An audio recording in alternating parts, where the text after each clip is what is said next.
মেয়েটার নাম বাহামণি বাস্কে। বসন্তের বাহা মেলায় যখন ওর বাপ ঠাকুরদায় নাচকোদ করছিল, ঠিক তখন পাড়ার বুড়ি দাই এসে খবর দিয়েছিল, বুদনা, শিগগির যা, দেখগে তোর চাঁদ পানা বেটি হয়েছে রে। সে তার বাপের কি খুশি যে হলো, একেবারে এক ছুটে ঘরে গিয়ে মেয়ে কোলে তুলে বললে, আমার বাহামণি আইছিস। ঠাকুরদা বললে, মারাংবুরুর থানে পুজো রেখে আয় বাপ, প্রত্যম মেয়ে লক্ষ্মী হয়। এই বাহা যখন স্কুলের পরীক্ষায় প্রথম হলো, অন্য সব অভিভাবকেরা হামলে পড়ল স্কুলের গেটে, কারা আবার স্লোগান তুলল ওর মধ্যেই, বিচার চাই, বিচার চাই।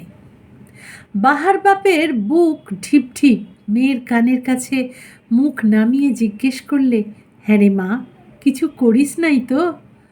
বাহামণি হেসে বলল, করেছি তো বাপ, বড় লোকদের ছিটকাই দিছি। অনেক অনেকবার খাতা মিলিয়ে বাহামণির পাওয়া নম্বর একটাও কমল না, বরং বাংলায় সুন্দর হস্তাক্ষরের জন্য বরাদ্দ 1 নম্বরটাও জুটে গেল তার। যারা বিচার চাইতে এসেছিল পাংশু মুখ করে বলল, এত সুন্দর হাতের লেখা কি করে হয়? তরতর করে এগোয় মেয়ে, বাহা উৎসবে বসন্ত নামে, মা বাপের সঙ্গে গিয়ে নাচন কোদন করে, পান্তা খায়, মারাংবুরুর সামনে মাথা নোয়ায়, খড় কাটে, গরুকে জাপনা দেয়, বিকেলবেলা গা ধোয়, পাউডার লাগায়, বুধি কমলিদের সঙ্গে গল্প করে। রাত নামলে ডুবে যায় বইয়ে এক প্রবল আত্মবিশ্বাসে। মাধ্যমিক উচ্চ মাধ্যমিক ছাড়িয়ে মেয়ে সাড়া ফেলে দিল হঠাৎ একদিন, হই হই কাণ্ড, রই রই ব্যাপার।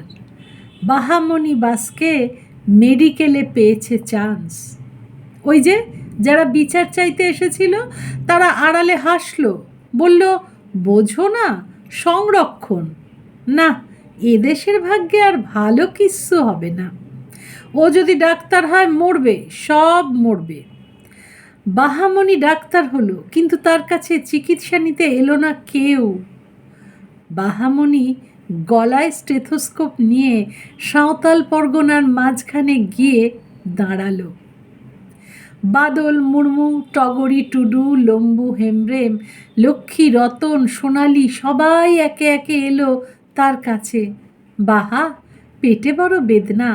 বাহা, বুকের বাঁ দিকে কী যে হয়, এতদিন মারাংবুরুর চন্নামৃত খেলুম তাও। বাহা, ভাগ্যিস তুই ছিলিস। বাহা, তোর অনেক ভালো হোক বেটি।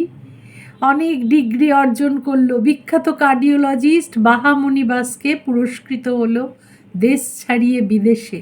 ওই যে যারা বিচার চাইতে এসেছিল তাদের বুকের রোগ নিয়ে এ ডাক্তার ও ডাক্তার করতে করতে শেষে শুনল বাহামণি বাস্কেই শেষ উপায়।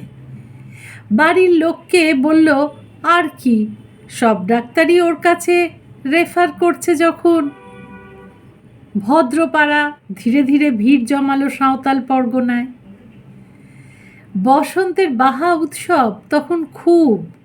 বাহামণি কাঁধে কাঁধ মিলিয়ে নাচছে, গাইছে।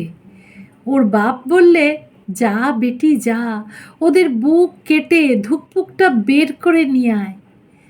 আরও ওরা বেঁচে থাকলে তবে না আমার বাহামণিয়া জন্মাইবে। বাহামণি টেবিলে শুয়ে থাকা ভদ্রলোকগুলোর বুক কাটে, হৃদয় হাতে নিয়ে দেখে ঠিক কোনখানে লেখা আছে, বাহামণি বাস্কে প্রথম হতে পারে না, বাহামণি বাস্কে ডাক্তার হতে পারে না, বাহামণি বাস্কে আগুন হতে পারে না। বিচার চাই, বিচার চাই। কলমে সুজান মিঠি, কণ্ঠে রুনা।